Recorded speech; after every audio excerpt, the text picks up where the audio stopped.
예, 안녕하십니까. 번호일동 반월동의 김태희 시의원입니다. 존경하는 박인영 의장님과 선배 동료의원 여러분, 그리고 저에게 시정지의 기회를 주셔서 감사를 드립니다. 코로나 지속적인 상황에서 사회적 거리두기 방역과 민생 현장을 돌보는 안산시장님과 관계공무원 그리고 안산 시민분들 모두 고생이 많으십니다. 저는 오늘 세 가지 준비를 했습니다. 첫 번째는 안산시 코로나 확진과 사망 및 보건의료 공백의 문제고요. 두 번째는 생활 쓰레기 증가에 따른 진단과 대책 방안. 그리고 세 번째는 종합사회복지관의 복지센터와 아동 돌봄 시설인 다함께 돌봄센터의 활성화 지원 방안에 대해서 시정 질의를 하고자 합니다. 첫 번째입니다. 단계적 일상회복 시행 이후에 최근 코로나 신규 확진자가 연일 7,000명대죠. 하루 80명의 사망자가 나오기도 하고요. 이에 따라서 심각성과 불안감은 국민 모두 함께하고 있는 것 같습니다. 특히 최근 확진자 증가로 병상 부족의 문제까지 현실화되면서 제때 치료를 하지 못하고 있는 상황이 발생돼서 인명피해 역시 더 커지고 있습니다. 저는 지난 2020년도 작년이죠. 안산시의 월별 코로나 확진자 사망자 현황을 살펴보았습니다. 당시에는 확진자가 698명이 있었는데요. 단원구와 상록구가 각각 369명, 327명으로 큰 차이가 있지 않았습니다. 사망자는 안타깝게도 단원구에 5분이 계셨습니다. 그러면 올해 한번 자료를 보았습니다. 올해 12월 13일 기준인데요. 자료 넘겨주십시오.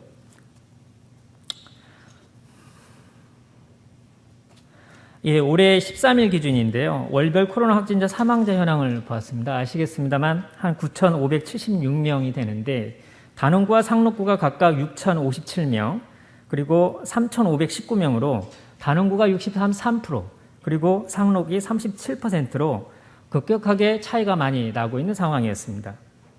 사망자는 올해 55명이었는데요. 단원구가 41명 그리고 상록구가 14명으로 단원구가 안타깝게도 3배 이상 더 훨씬 많았습니다. 아시다시피 지난 6월까지 상반기까지는 1일 평균 확진자가 5명에서 10명 수준, 월 160에서 300명 수준이었습니다. 그러나 7월부터 코로나 확진자가 급격히 증가해서 7월에 937명, 8월에 1162명, 9월 1603명, 10월 1800여 명, 11월 1500여 명, 12월 13일까지 1196명으로 1일 확진자가 30명에서 92명까지 이르고 있습니다. 더 안타깝게도 어제의 기준인데요. 확진자가 제일 많았다고 합니다. 137명이었습니다. 상록에 47명, 단원에 90명으로 단원의 2배 이상의 확진자가 하루 만에도 이렇게 차이가 나오고 있습니다. 코로나 전체 사망자 작년에 5분, 올해 55명, 총 60명인데요. 단원에 46명이 계셨고 76%에 해당이 됩니다. 상록은 14분으로 24%에 해당됩니다. 남성이 34명, 여성이 26명이었고 연령별로는 영유아와 10대와 20대는 단 한 명도 없었습니다. 30대가 1분, 40대가 2분, 50대가 4분, 60대가 17분, 70대가 12분, 80대가 17분, 90대가 7명으로 고령층 사망자가 많았습니다. 연령층 사망자를 현황을 봤을 때 그럼 나는 해당이 되는 상황이 더 오지 않을까라는 부분에 있어서 저마다 불안감과 그리고 고인이 되신 분들에 대한 안타까움과 슬픔이 있는 것 같습니다. 또 하나 현재 자가격리자는 1,760명에 달하는데요. 2년 동안 우리 안산의 누적 자가격리자를 확인해 봤는데 총 6만 800명이 됐습니다. 우리 내국 인구 65만 중에 한 10만 명 정도가 자가격리의 그런 경험이 있다고 보는 것 같습니다. 물론 중복에 차이한 부분도 있지만요. 현재 재택치료자는 자가격리자가 아닌 재택치료자입니다.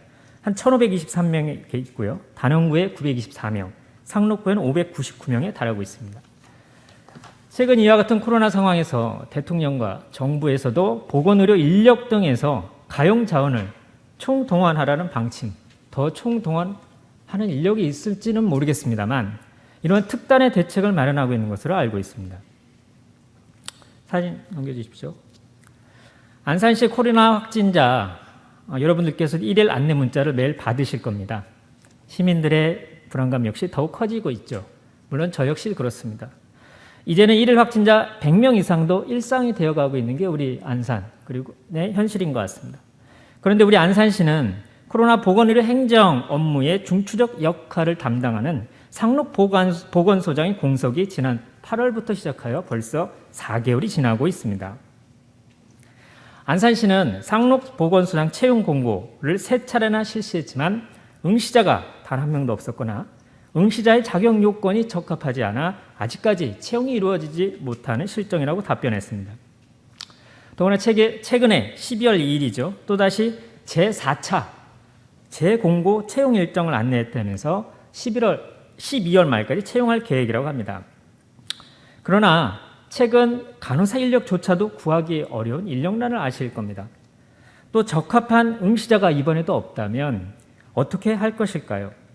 또다시 내년에 제5차 재공고를 할까요? 언제까지 채용 공고만 계속할지 모르겠습니다. 결국 시간만 허비하는 것이 아닌가 하는 생각이 듭니다. 지난 2017년 안산시 인사위원회에서는 보건소장을 개방형직위로 지정하여 공개 모집 절차를 통해 하도록 의결을 하긴 했습니다. 그 이유를 살펴봤습니다. 당시 국가적으로 메르스나 구제역과 같은 사태에 대해서 감염병 관리의 사전 대체에 좀 더 민간 분야에서의 의학 기술을 공공의료 보건 분야에 접목하고자 하는 취지였던 것 같습니다. 저 역시 이에 대해서는 충분히 공감을 합니다. 그러나 공개 모집 결과 응시자가 없어 재공고를 했음에도 또 응시자가 없는 상황, 그리고 적격자가 없을 경우 보건, 의료기술, 간호보건진료 등의 소속 직렬 공무원을 보건소장으로 임용할 수 있도록 하는 공개 모집의 예외 조항도 마련되어 있었음을 이번에 확인했었습니다. 왜 안산시는 이러한 공개 모집의 예외 조항도 적극 활용하지 못하는 겁니까? 아니면 활용하지 않는 겁니까? 다른 보건소장이 조금 더 힘은 들겠지만 현재 공석인 상록수 보건소 업무까지 겸임하는 거 괜찮지 않나? 아니면 보건의료 직렬 소속 공무원보다 이왕이면 전문성 있는 개방형 임용이 훨씬 더 낫지 않나? 라는 물음과 의견이 있을 수 있겠습니다만 지금의 절박한 시점에서 적절한 상황 판단과 조치인지는 정말 의문이 듭니다. 냉철한 상황 판단에서 신속한 결정이 필요한 때인 것 같습니다. 이 부분은 저뿐 아니라 지난 문화복지위원회에서도 이런 부분에 대해서 의원님들 모두가 요청을 드렸고 우려했고 했던 사항입니다. 지금 단원보건소에 절실한 것은 상록구보다 확진자와 사망자가 훨씬 많은 상황에서 보건의료 인력이 단원구에 더 집중을 할 수 있도록 더 일에 집중을 할 수 있도록 지원과 배려를 해줘야 한다는 부분입니다. 그리고 상록보건소의 보건의료 공백도 하루빨리 메꿔야 주지 않겠습니까? 보건소정의 보건의료 행정 공백 단순하게 일반 정책 사업이 아닙니다. 시민 한 분 한 분의 소중한 건강과 생명 그리고 목숨이 다루는 중차대한 일 아니겠습니까? 안산시는 보건의료진들에게 고생한다라는 것도 중요합니다만 말씀과 격려도 중요하지만 더 나은 여건에서 근무 환경을 아낌없이 조성해주고 뒷받침해주는 게 가장 큰 역할이 아니겠나 하는 생각이 듭니다. 상록수 보건소장 보건의료 공백에 대한 안산시장 입장을 대책을 구체적으로 밝혀주실 것을 요청드리겠습니다.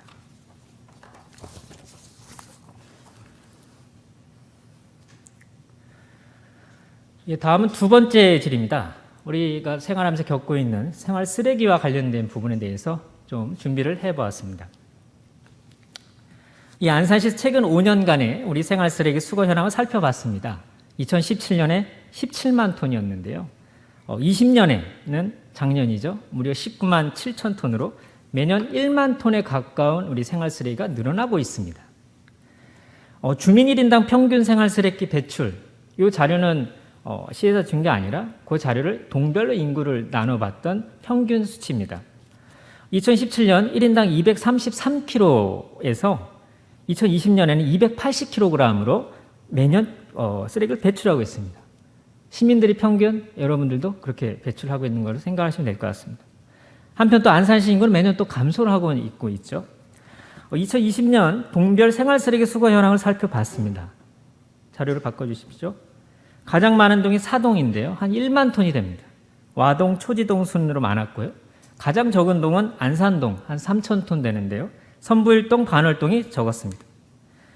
그리고 동별 생활쓰레기 1인당 배출 평균 살펴보니까요. 가장 많은 동이 대부동으로 600kg 정도 됐고요. 번호 3동, 선부 2동이 순이었고요. 가장 적은 동은 호수동, 한 154kg 되는데요. 해양동, 선부 1동 등 순이었습니다. 대부동과 호수동 주민 1인당 평균 생활쓰레기 배출이 무려 한 4배 이상 차이가 났습니다. 이 안산시는 생활쓰레기의 폐기물의 안정적인 수거와 처리를 위해서 수집 운반 대행업체 14곳에 민간 위탁을 주어서 3년마다 순환을 해서 맡기고 있습니다. 최근 5년간의 생활 폐기물 수집 운반 대행업체 사업비 현황을 살펴보았습니다. 물론 쓰레기가 증가하는 것에 따라서 사업비도 증가는 하겠다는 것은 상식적인 수준이겠습니다만 2017년 247억 원, 2018년도에 261억 원, 19년도에 305억, 20년도에 351억, 올해 415억 원으로 매년 수십억 원이 증액되고 있습니다. 내년도 예산으로 454억 원이 제출된 걸로 알고 있고요.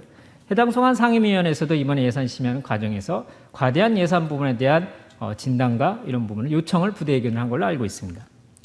2017년에 비해 결국은 2배 이상 사업비가 늘었던 것입니다. 또 제가 조례를 살펴봤더니 이런 조례가 있었습니다. 생활 폐기물 수집 운반 대행업체 평가 조례가 있었습니다. 내년 원가 산정과 대행업체 평가 용역을 4천만 원 들여서 하고 있는데요. 사업비를 결정하는 과정에서 원가 변동 요인으로 쓰레기양 증가, 운전원과 수거원의 증가, 공공주택의 폐플라스틱 수집과 운반수 추가, 노무비 증가 등을 반영시키고 있었습니다. 또한 대행업체에 대한 평가 방법 및 배점 기준표를 보면 1년에 한 번씩 하는데요. 총 100점이 만점 중에 현장 평가가 40점, 서류 평가가 30점, 주민 만족도 평가가 30점 세 가지를 반영하고 있었습니다. 특히 주민 만족도 평가는 자세하게 규정이 되어 있었습니다. 업체별로 지역 주민 200명 대상 설문조사를 통해 평가하도록 규정하고 있습니다. 최근에 안산 우리 마을 만들기 지원센터가 있었는데요. 여기서 실시한 각 동별 주민 설문조사와 마을별 실천 과제를 살펴봤습니다. 생활쓰레기 문제 개선의 민원 요구가 항상 높게 나타납니다. 크게 보면 생활쓰레기가 주차난이긴 합니다만 이처럼 동네가 생활쓰레기로 항상 몸살을 앓고 있고 주민들의 일상생활에서 많은 불편을 겪고 있습니다. 최근 코로나 시기 생활쓰레기 증가로 불편함과 개선하면 더 많은 것 같습니다. 그럼에도 2021년도 생활 폐기물 수집 운반 대행업체 평가 결과를 보면 저 자료는 안산시 시청 홈페이지에도 다 게시가 돼 있는 사항입니다. 대행업체 14곳의 평가 점수가 모두 우수에 해당되었다고 발표를 했습니다. 안산시가 생활쓰레기 불법 투기 대책의 일환으로 시행 중인 것을 한번 살펴봤습니다. 그중에 가장 대표적인 게 불법 투기 감시용 CCTV 설치인데요. 관내 한 155개가 설치되어 있습니다. 동별로는 가장 원곡동이 많은 33대가 있었고요. 그런데 그럼 실질적으로 저 불법 투기 감시용 CCTV가 어떻게 역할을 하느냐라는 하나의 지표가 결국은 과태료 부과 현황이 아닌가 살펴보았습니다. 적발 건수가 올해 1년 내내 7건에 불과했고 과태료는 140만 원이었습니다. 안산동과 원곡동이 각각 2건, 대부동, 부곡동, 해양동이 각각 1건 뿐이었습니다. 이러한 불법 투기 감시용 CCTV 한 대 설치하는데 소요 비용이 400만 원 상당입니다. 화면에도 보셨듯이 있음에도 불구하고 CCTV가 있음에도 주민들의 일상은 저렇습니다. 이처럼 많은 비용을 들여 설치된 감시용 CCTV 불법 투기 예방적 효과 있을까요? 부족한 것 같습니다. 쓰레기들은 항시 수시로 쌓여 있고 그 효과성은 높지가 않습니다. 그럼에도 안산시의 자료에 따르면 앞으로 불법 투기 감시용 CCTV 설치 필요 장소로 무려 212개를 필요하다고 밝히고 있습니다. 상록에 128개, 단원구에 84개. 내년 예산에는 벌써 7대 설치하겠다고 반영이 되어 있습니다. 이와 관련해서 최근에 주민들 중에 사동의 주민 모임이 있습니다. 사동 주민협의회체가 있는데요. 지난 10월에 주민 본인들께서 122명을 대상 직접 설문조사를 실시했었습니다. 설문조사 내용에 여러 지표들이 있었는데요. 주민들이 요청했던 사항들은 크게 두 가지였습니다. 안산시의 쓰레기 정책 관련 무단 투기를 막기 위한 적극적인 정책이 좀 부족하다. 그리고 깨끗한 골목길과 자원 재활용을 높이기 위한 개선으로 주민 계도와 단속 강화가 필요하다는 의견을 가장 많이 제시하였습니다. 저 자료가요, 하루 이틀 된 게 아니라 무려 2년 동안에 사동 주민들께서 직접 하셨던 내용들입니다. 심지어 그분들께서는 사동 재활용 쓰레기 정거장이 좀 생소하실 수 있겠습니다만 자원 재활용하는 이런 부분인데요. 운영 효과와 개선 방안 연구까지도 주민들이 이렇게 나서서 하고 계셨습니다. 본 의원은 생활 쓰레기 관련해서 좀 4가지 정도 정책 지원 요청을 하고자 합니다. 첫째는 안산시와 주민 1인당 평균 생활 쓰레기 증가 문제에 대한 정확한 진단과 분석, 종합 대책 마련이 필요합니다. 둘째는 CCTV에 대한 부분에 좀 부족한 부분, 개선점과 적극적인 주민에 대한 교육과 홍보 캠페인을 요청을 드리겠습니다. 그리고 셋째는 생활 폐기물 수집 운반 민간업체 관련 수백억 원의 막대한 예산이 듦에도 불구하고 개선이 되지 않는 상황에 관련해서 가장 지원 사업비가 적절하게 산출되고 있는지, 그리고 주민 만족도 평가가 제대로 이루어지고 있는지에 대한 정확한 실태가 필요한 것 같습니다. 특히 주민 만족도 200명 대상으로 한 부분에 대해서 저는 제안을 하고 싶은 게 각 동별 통장님들이나 주민자치회분들이 있을 거라고 봅니다. 그분들의 의견들을 정기적으로 반영하면 좀 더 개선이 되지 않겠나라는 부분이 있고요. 네 번째로는 물론 올해 상반기에 시장님께서 단원과 상록구에 그런 간담회를 하신 걸로 알고 있는데요. 쓰레기와 관련해서는 좀 더 큰 주제를 갖고 한번 논의의 장이 함께 마련됐으면 요청을 드리도록 하겠습니다. 3분의 시간이 남았는데요. 세 번째 질의를 하도록 하겠습니다. 그 종합사회복지관 안에 복지센터가 있습니다. 그리고 다함께 돌봄 센터가 있는데 이에 대한 활성화 지원 방안을 요청을 드리도록 하겠습니다. 안산에는 복지센터가 4곳이 있습니다. 둔배미와 대부, 반월, 사동이 있는데요. 사동과 둔배미는 3층 규모의 단독 건물이지만 반월과 대부는 반월 보건지수와 대부 영농 상담소 내 작은 규모로 한 10평 정도 빌려 운영을 하고 있습니다. 복지센터는 주민의 복지 수요와 지역의 특성 다르죠. 이용자 현황 격차도 다릅니다. 작년도 이용자 현황을 보면 둔배비는 한 4만 8천 명, 사동은 3만 5천 명, 반월은 1만 7천 명, 대부는 5,300명이 있는데요. 그럼에도 불구하고 4곳의 연간 운영비는 2,500만 원 수준입니다. 수년간 똑같습니다. 심지어 100만 원 증액하는데도 너무나 어렵다고 합니다. 담당 부서에서는 복지센터 간 형평성 문제나 예산 부족 문제, 매년 추경에 반영을 하겠다라는 답변이 있지만 제대로 이루어진 게 없다고 합니다. 이번에도 내년 예산에도 똑같습니다. 앞으로 복지센터 4곳의 시설 규모나 지역 주민들의 복지 수요, 그리고 이용자 현황, 이러한 걸 반영을 해서 기계적으로 예산을 편성하기보단 사업비와 운영비가 현실적으로 좀 재검토되어 책정되고 지원되었으면 합니다. 이게 주민들의 삶의 질의 문제 아닐까요? 단순하게 기간만의 문제가 아닌 부분을 잘 살펴주시기 바랍니다. 마지막으로 아동 돌봄 기관인 다함께 돌봄센터 활성화 지원 관련해서 질의하겠습니다.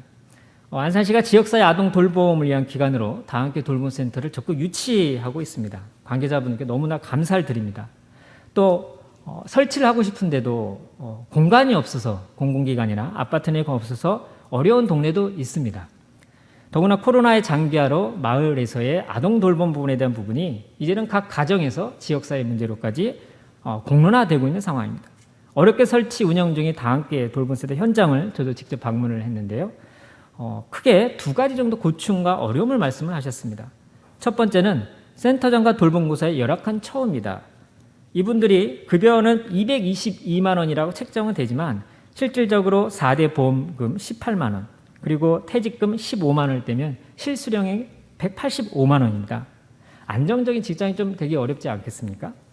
둘째는 운영비와 사업비에 좀 부족입니다. 한 1,200만 원 내외인데요. 한 달에 100만 원입니다. 20명에서 30명에 달하는 우리 초등학교 저학년 아이들 돌봄에 다양한 프로그램 지원이나 간식 제공이 있는데 아동 돌봄의 질과 직결된다고 봅니다. 이와 관련해서 우리만 그런가 찾아봤습니다. 경기도의 주요 시군을 살펴봤는데요. 성남, 이천, 고양시는 한 300만 원 추가 지원비입니다. 월. 시흥, 여주시 한 250만 원, 군포시는 200만 원, 의왕포천 100만 원, 아쉽게도 안산시는 80만 원입니다. 좀 더 시가 관심을 더 가져주시면 좋겠습니다. 그리고 새로운 사업 발굴과 홍보도 있지만 기존의 사업에 대한 부분에 대한 세심하게 살펴주셨으면 좋을 것 같습니다. 김태희 의원님께서 첫 번째로 질문하신 코로나19 확진 현황과 의료보건행정 공백 관련에 대해서 답변드리겠습니다. 이 자리를 빌려서 2년여 동안 안산 시민들의 건강과 코로나 예방에 적극적으로 동참해서 함께해 주신 의료진 여러분께 진심으로 감사의 말씀을 드립니다. 그 또한 시민들은 2년 동안 불안해 하셨는데 많이 하시고 계십니다. 그렇지만 저희 2천여 공직자는 우리 의회와 함께 최선을 다해서 코로나 예방에 적극 대응하고 있습니다. 특히 이 코로나 현황에 대해서 낱낱이 발표해 주신 김태희 의원님께 진심으로 감사의 말씀을 드립니다. 그렇지만 또 한 가지 아쉬운 점은 단원구, 상록구를 구별해서 비교하면서 하셔서 조금 당황스러웠습니다. 시민들은 그 보고를 접하면서 더욱더 불안해하고 있을 거라고 하는 생각을 하니까 더욱더 저 자신도 두려웠습니다. 저는 지금까지 86년에 안산에 와서 안산을 비난하거나 안산에 대한 이야기가 나오거나 특히 원곡동의 이야기가 나오면 그 누구보다도 적극적인 대응을 하고 있습니다. 그 비교 자체는 통계로 인해서 할 수는 있겠지만 시민들은 그 단원구와 상록구를 서로 비교하고 있습니다. 그리고 또한 안산을 불안해하고 있습니다. 그래서 오늘 이 발표를 하면서도 아까 이 여러 가지 내용을 통계적인 내용을 보고를 해야 될까 말아야 될까도 망설였습니다. 그렇지만 이왕의 자료로 다 나왔기 때문에 시민의 알 권리를 충족시키는 것은 충분하다. 그렇지만 시품격을 위해서는 알 권리도 자제할 수 있어야 된다고 생각됩니다. 먼저 코로나19 확진자, 사망자, 자가격리자 현황에 대해서 답변드리겠습니다. 2021년 12월 13일 기준 우리 시 코로나19 확진자 수는 총 1204명으로 지난해 3월 7일 첫 확진자가 발생한 이후 4차례의 전국적인 대유행을 거치면서 수도권 발생 양상과 추이를 같이 해서 최근 확진자 수가 다소 증가하고 있습니다.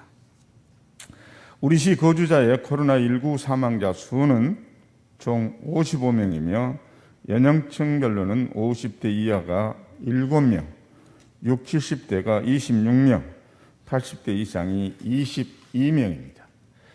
자가격리자 현황을 말씀드리면 2021년 12월 13일 기준 총 2,149명으로 내국인 접촉 자가격리자는 1,539명, 해외 입국 자가격리자는 610명이며 누적 자가격리자 수는 6만 2,567명입니다. 다음은 상록수 보건소장 공석에 대해서 답변드리겠습니다. 우리 시는 공공의료보건 강화와 보건 분야의 전문성 정책 수립에 효율성을 높이기 위해 2017년 4월 7일 보건소장직을 개방형 직위로 지정하였고 현재까지 개방형 직위 공개모집 절차를 통하여 상록수 보건소장과 단원 보건소장을 임명하고 있습니다. 올해 8월 상록수 보건소장이 경기도 감염병 관리 지원단장으로 채용되어 상록수 보건소장직이 공석이 되었고 우리 시는 행정체계의 공백이 발생하지 않도록 하기 위해 자체적인 공개 모집 절차를 진행하였습니다. 그러나 적적자가 없어 2021년 12월 현재 4차 재모집 공고 중에 있습니다. 의원님께서도 잘 아시다시피 2000년대 이후 조류독감, 구제역, 메르스 사태 등 전례 없는 감염병에 효과적으로 대응하기 위해서 민간 분야의 선진 기술을 공공의료 및 보건 분야에 접목하고 있습니다. 델타, 오미크론 등 인류를 위협하는 수많은 변이 바이러스가 발생하고 있는 코로나19의 효과적인 대처를 위해서는 민간 분야의 폭넓은 의료인적 네트워크와 지식을 섭렵하고 있는 민간 전문가가 더욱더 필요합니다. 현재 단원보건소장이 상록수 보건소장직을 겸임하고 있으며 자가격리, TF팀, 예방접종추진단, 예방접종센터, 민원대응 TF팀, 코로나19 재택치료 TF팀 등 코로나19 대응팀이 경기도 내 최고 수준의 인력과 행정적 지원을 하고 있습니다. 현재 4차 재공고 모집 중에 있고 금주 17일까지 접수를 받고 있습니다. 우리 시에 적합한 민간 전문 인재를 투명하고 공정하게 공개 채용할 계획입니다. 이번 모집 공고 기간에 채용이 안 될 경우 당의 직위의 적격자로 판단되는 내부 직원을 임명하는 것도 적극 검토하여 의료보건 행정 업무 및 감염병 예방 등의 공백이 생기지 않도록 최선을 다하겠습니다. 두 번째, 생활쓰레기 절감 대책과 불법 투기 근절 방안에 대하여 답변드리겠습니다. 먼저 연간 쓰레기 양과 절감 대책 방안입니다. 최근 코로나19로 인한 소비 패턴 변화로 배달과 즉석식품 수요가 늘어서 비닐, 플라스틱, 쓰레기가 급속히 증감에 따라 안산시의 연간 생활쓰레기 양도 2017년 17만 577톤에서 2020년 19만 7,751톤으로 증가하고 있는 상황입니다. 이에 우리 시는 생활쓰레기 저감을 위한 음식점 일회용품 사용 규제, 종이팩 교환 사업, 아이스팩 재사용 사업, 제로 웨이스트 안산 캠페인 등 다양한 정책을 추진하고 있습니다. 앞으로 시민들의 의식 개선을 위해 코로나19 상황에 따라서 시민들이 폐기물 처리 시설을 겨냥할 수 있는 크린투어 사업을 재개하도록 하겠으며 음식물 쓰레기 감량 경진대회와 잔반 제로 운동 등 다양한 신규 사업도 추진하도록 할 계획입니다. 아울러 현재 시범 운영하고 있는 자원순환센터를 점진적으로 확충하여 사전 분리배출 시스템을 정착시킴으로써 지속 가능한 자원순환 도시 안산을 만들도록 노력하겠습니다. 다음으로 생활 폐기물 수집, 운반, 위탁운영과 사업비 개선 방안입니다. 우리 시는 현재 구역별로 14개 업체가 생활쓰레기 수집, 운반을 대행하고 있으며 매년 인건비와 물가 상승 및 생활쓰레기 배출량 증가 등으로 인해 생활쓰레기 청소 대행비가 계속 상승하고 있는 실정입니다. 청소 대행비는 환경부 고시 생활 폐기물 수집 운반 대행 예약을 위한 원가 계산 산정에 관한 규정에 따라 전문 기관을 통해 원가를 산정하고 있으며 금액을 줄이는 것이 그리 쉽지는 않습니다. 청소 대행비를 효율적으로 사용할 수 있도록 지도 점검과 관리 감독을 더욱 강화해 나가겠습니다. 또한 시민들에게 쓰레기 줄이기와 재활용품 분리 배출에 대한 홍보를 강화하여 청소 대행비 증가의 잠정적 원인인 쓰레기 배출량 감소를 유도하도록 적극 노력하겠습니다. 다음으로 불법 투기, CCTV 효과 및 과태료 부과 문제점에 대해서 말씀드리겠습니다.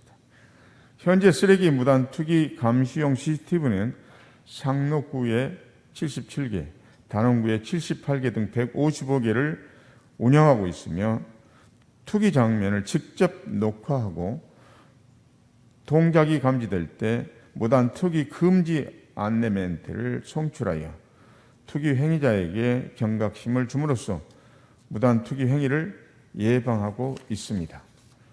다만 불법 투기 행위자가 CCTV에 촬영이 되었더라도 영상만으로는 신원이나 거주지 등 개인정보 파악이 어렵고 차량에서 무단 투기하는 경우에도 차량 번호 식별이 되지 않는 경우 신원 확인이 어려워 과태료 부과가 어려운 실정입니다.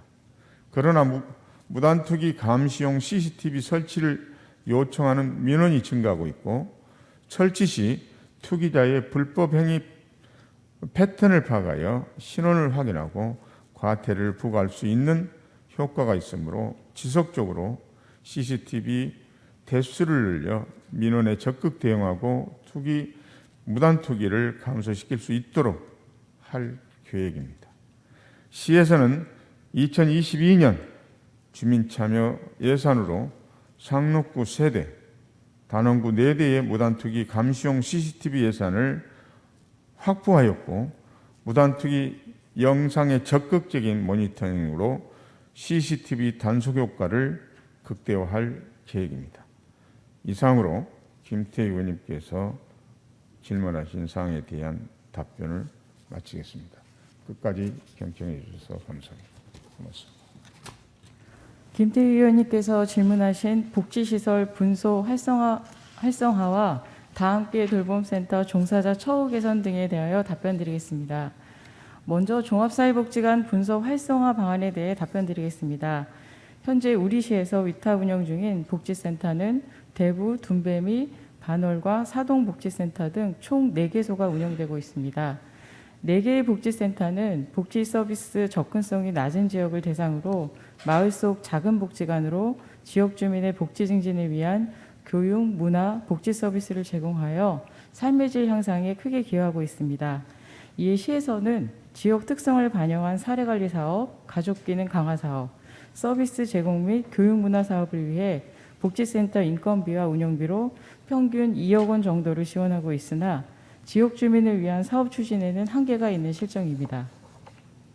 따라서 시에서는 복지센터가 지역 특성을 반영한 사업 추진에 어려움이 없도록 운영비 현실화 등을 계획하고 있습니다. 먼저 복지센터에 지원되는 연간 사업비를 포함한 운영비는 위원님이 지적하셨듯이 4개 복지관이 2,500여만 원으로 대동소이합니다. 대부와 반월복지센터는 운영비 중 사업비 비중이 높고 단독 건물로 운영 중인 둔배미 및 사동복지센터의 경우 상대적으로 건물 운영에 따른 운영비에 예산이 집중되어 있어 사업비가 부족한 실정입니다. 이에 운영비의 비중이 너무 치우치지 않도록 운영비와 사업비의 비율을 적절히 배분하고 복지관 의견을 수렴하여 부족한 운영비는 2022년 추경을 통해 반영하여 복지센터 운영비 현실화에 최선을 다하겠습니다. 또한 대부복지센터의 경우 지역 특성을 반영하여 올해 준공 예정인 상동 어울림센터 내 다함께 돌봄센터와의 소통으로 더 풍성한 지역 돌봄 프로그램이 되도록 연계할 예정입니다. 반월복지센터의 경우 조직화된 마을 주민 모임을 통해 복지 간 기능 사업 및 지역 특화 사업을 활성화하겠으며 반원력 인근 지역 개발에 따라 추후 복지 수요에 맞는 복지센터 신축 등을 장기적으로 검토하겠습니다. 다음으로 다함께 돌봄센터 종사자 4대 보험료 등 처우 개선 및 운영 사업비와 관련하여 답변드리겠습니다.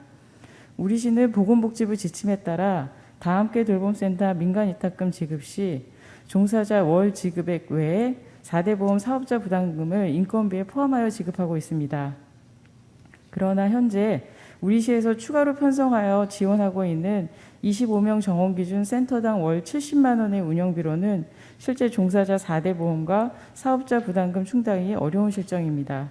인근시의 경우 센터당 월 220만 원에서 300만 원의 운영비를 11호 추가 편성하여 지원하고 있는 만큼 우리 시에서도 다함께 돌봄센터 종사자 처우 개선과 인건비 보장을 위하여 타 지자체 수준의 운영비 증액을 검토하고 있고 이를 위해 약 5,400만 원의 예산을 2022년 추가 경정 예산을 통해 확보할 수 있도록 노력하겠습니다. 이상으로 김태희 의원님께서 질문하신 종합사회복지관 분서 활성화 방안과 다함께 돌봄센터 종사자 4대 보험료 등 처우 개선 및 운영 사업비 관련에 대한 답변을 마치겠습니다. 감사합니다. 예, 뭐 세 가지 질의했던 사항들에 대해서 시장님과 그리고 담당 국장님의 답변 잘 들었습니다. 답변을 요청하기 앞서서 세 가지에 대한 부분인데요. 하나는 상록수 소장 공백과 관련해서 저는 신속하게 채용이 되기를 바랄 뿐입니다. 그리고 이번 제4차 채용에도 적합한 지원자가 없다면 내년까지 또 미루지 말고 이에 대한 신속한 대책을 마련해 주실 것을 요청을 드리고요. 아까 시장님께서 말씀하셨던 사항 두 가지가 있으셨던데요.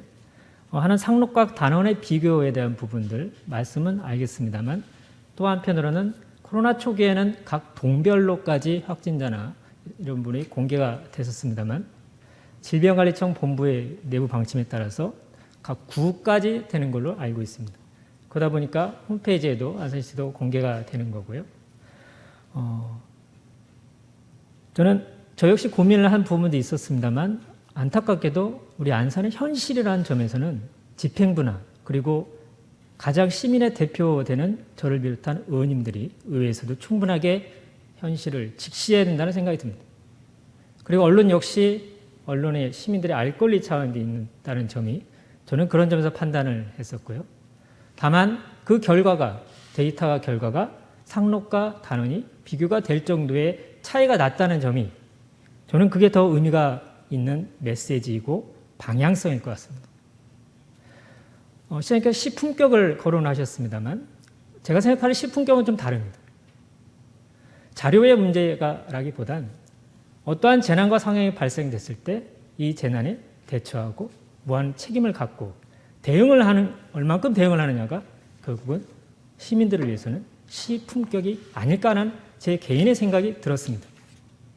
시장님 생각하는 시품격과 제가 생각하는 다를 수도 있겠습니다만 제가 생각하는 시품격은 바로 전에 그 말씀을 듣고 그런 생각이 들었습니다.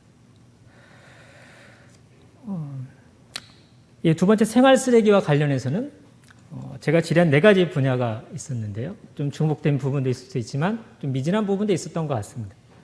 어떤 주민 만족도 조사에 대한 개선 방안이라든가요. 저는 이런 부분에 대해서 좀 추가로 해당 담당국에서 좀 더 충분한 자료와 계획들을 제출해 주실 것을 요청을 드리고요.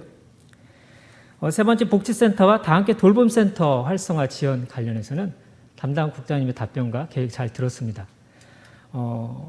이게 좀 담당 부서가 예산부서다 보니까 기획경제실장님도 계시긴 합니다만 이와 관련해서도 많은 협조와 요청을 해주신다면 현장에 있는 복지센터의 직원분들과 그리고 주민들 그리고 아동돌봄센터 우리 근로자분 직원분들과 아이들 초등학생들한테 좀 더 나은 여건을 만들어 주십사 하는 요청을 좀 드리고 싶습니다. 예, 감사합니다.